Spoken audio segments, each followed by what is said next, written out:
Part 2. Kindness with Nature. Elsa followed the winding forest path, humming softly. The winter woods were quiet, but she felt a strange pull, like the air was waiting for her. She stopped suddenly when she saw a little figure leaning against a pine tree. "Hello," Elsa whispered. The little figure straightened up.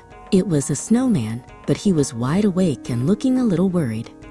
"Oh, hello, Elsa," he said, his voice crunchy like fresh snow. "I'm Olive Snowman. I heard you were good at kindness." "I try to be," Elsa replied. "Why are you looking so glum, Olive?" Olive shuffled his snowy feet.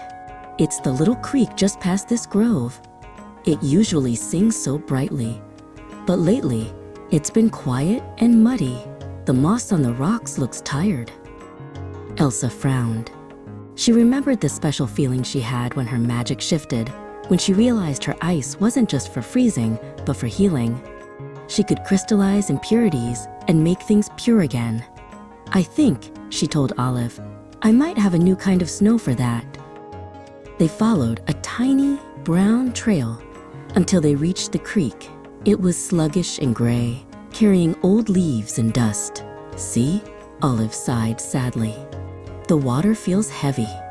Elsa placed one hand gently over the dirty water.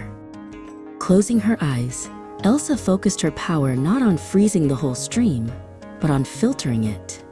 She imagined tiny, intricate structures forming, luminous, delicate ice filters designed only to capture the dullness. A low, vibrating hum filled the air. Slowly, the grayness clumped together, drawing into the crystalline network Elsa had created. She pulled her hands back, and a small pile of dull, earthy ice remained on the bank. The stream chuckled.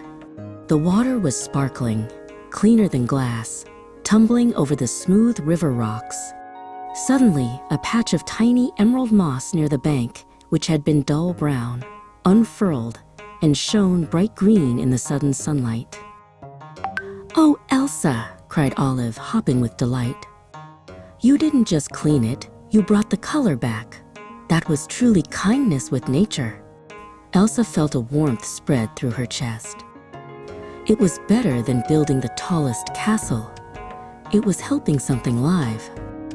"When we use our powers to lift others up," Elsa murmured, "it makes the world brighter for everyone."